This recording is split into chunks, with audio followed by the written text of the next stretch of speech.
Indian super ലീഗിന് പന്തുരുളാൻ ഇനി വെറും ദിവസങ്ങൾ മാത്രമാണ് ബാക്കിയുള്ളത്. തിരുവോണ ദിവസം കേരള ബ്ലാസ്റ്റേഴ്സ് പഞ്ചാബ് എഫ്.സിയുമായി കൊച്ചിയിലെ ജവഹർലാൽ നെഹ്റു സ്റ്റേഡിയത്തിൽ ഏറ്റുമുട്ടുമ്പോൾ ഇന്ത്യൻ സൂപ്പർ ലീഗിന് ആവേശമുരുളും. എന്നാൽ കഴിഞ്ഞ സീസണിലും അതിന് മുമ്പത്തെ സീസണിലുമെല്ലാം കേരള ബ്ലാസ്റ്റേഴ്സിന് എന്ത് സംഭവിച്ചു? ആരാണ് യഥാർത്ഥത്തിൽ കേരള ബ്ലാസ്റ്റേഴ്സിൻ്റെ വില്ലൻ? ഇന്ത്യൻ സൂപ്പർ ലീഗിൽ ഒരു കിരീടം പോലും നേടാൻ പറ്റാത്ത ഏക ടീം കേരള ബ്ലാസ്റ്റേഴ്സ് ആണെന്ന് എല്ലാവർക്കും അറിയുന്ന കാര്യം തന്നെയാണ്. ആരാണ് കേരള ബ്ലാസ്റ്റേഴ്സിൻ്റെ കിരീടത്തിന് വില്ലനായി നിൽക്കുന്നത്?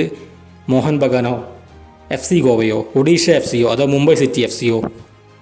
എന്നാൽ ഇവരാരും തന്നെയല്ല കേരള ബ്ലാസ്റ്റേഴ്സിൻ്റെ കിരീടമോഹത്തിന് വില്ലനായിട്ട് നിൽക്കുന്നത്. കഴിഞ്ഞ സീസണിൽ നമ്മൾ കണ്ടതാണ് കേരള ബ്ലാസ്റ്റേഴ്സ് ആദ്യ റൗണ്ടുകൾ പിന്നിട്ടപ്പോൾ ഒന്നാം സ്ഥാനത്ത് ഫിനിഷ് ചെയ്തത്. 24 പോയിൻറ്റുമായി 10 മത്സരങ്ങൾ 24 പോയിൻറ്റുമായി കേരള ബ്ലാസ്റ്റേഴ്സ് ഒന്നാം സ്ഥാനത്ത് മുന്നിട്ട് നിന്നതാണ്. പിന്നീട് എന്ത് സംഭവിച്ചു? അതെ, ഇഞ്ചുറി തന്നെയാണ് കേരള ബ്ലാസ്റ്റേഴ്സിൻ്റെ ഏറ്റവും വലിയ വില്ലൻ എന്ന് പറയുന്നത്. കഴിഞ്ഞ സീസണിലും കേരള ബ്ലാസ്റ്റേഴ്സിൻ്റെ ആരാധകർക്ക് അത് നന്നായി അറിയുന്ന കാര്യം തന്നെയാണ്.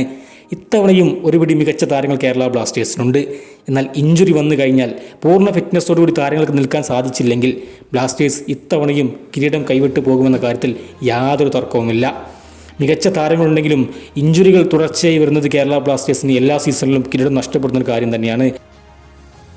അതുകൊണ്ട് Noah Sadaoui, Adrian Luna, Jesus Jimenez അടക്കമുള്ള താരങ്ങൾക്ക് പൂർണ്ണ ഫിറ്റ്നസ് അത്യാവശ്യമുള്ള കാര്യം തന്നെയാണ്.